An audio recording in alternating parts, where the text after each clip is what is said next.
So Vladimir Klitschko is siding with Tyson Fury to win over Deontay Wilder. He says that he wishes for Tyson Fury to win because a victory over Deontay Wilder would free up a lot more options in the heavyweight division. It's interesting because Vladimir Klitschko has been champ for 10 years straight, and even he recognizes the stagnation that Deontay Wilder cast over the heavyweight division, to the point he actually wishes somebody else to win simply because it would just be better for boxing.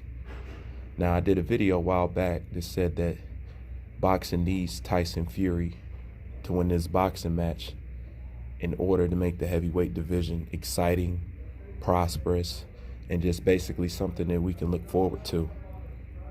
It's crazy because Deontay Wilder has always mentioned that all he wants to do is unify, unify, unify.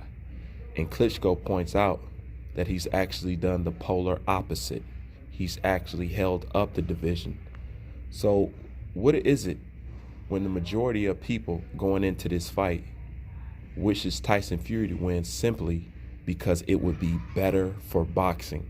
That's the kind of legacy that you reflect. So if people are feeling and talking about this now, can you imagine when Deontay Wilder retires, what the conversation is going to be? I mean, it just has to be amazing. And I've been saying this since the beginning. You have so many people wanting Tyson Fury to win, not so much because they're a fan, not so much because they favor him, because it would be better for boxing overall.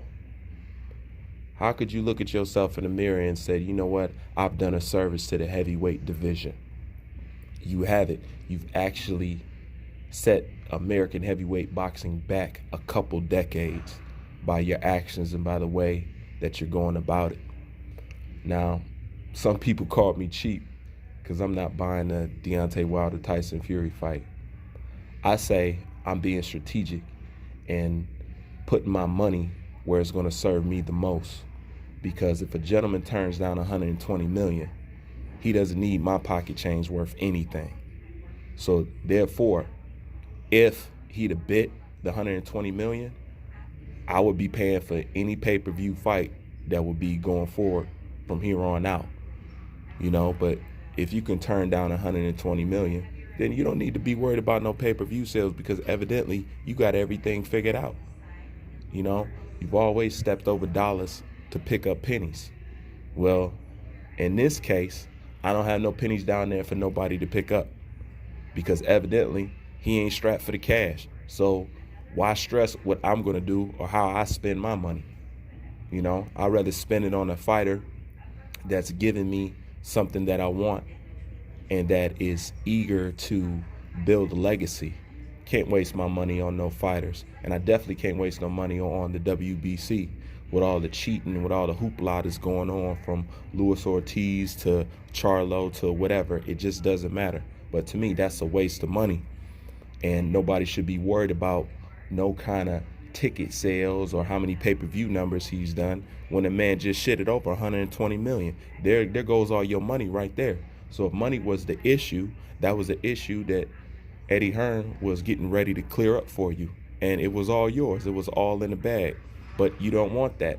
Plus, you fired Lou DiBella for trying to capitalize on $120 million. I'm sorry. When it comes to stuff like that, I have to retract and put my dollars back in my pocket, put my viewership, elsewhere, and put it someplace where it serves a greater and a higher purpose for the sport that I love.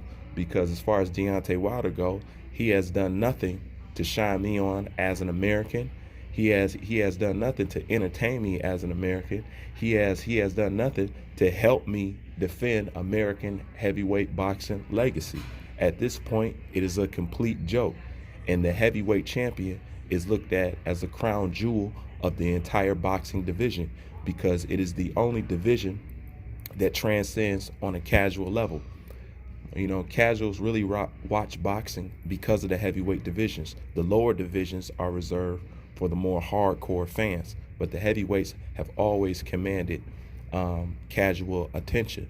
So if we don't have a heavyweight that can't hold sway even over the American public, you let a foreign fighter, a UK fighter at that, come over here and dominate you, not just in the ring, but in the press conference. Now, had this been in the 90s and had this been in the 80s, and you told some of the boxers of back then that some of this would be going on in the future now, they would laugh you out of the building, because no UK or British fighter has ever had the ups on an American fighter. But as they say, every dog has his day, and the tables have turned, and you guys is going to have to accept the change and just admit the heavyweight division is better off if Tyson Fury walks away the victor. That's my thoughts on it. Bruce Wayne, I'm out.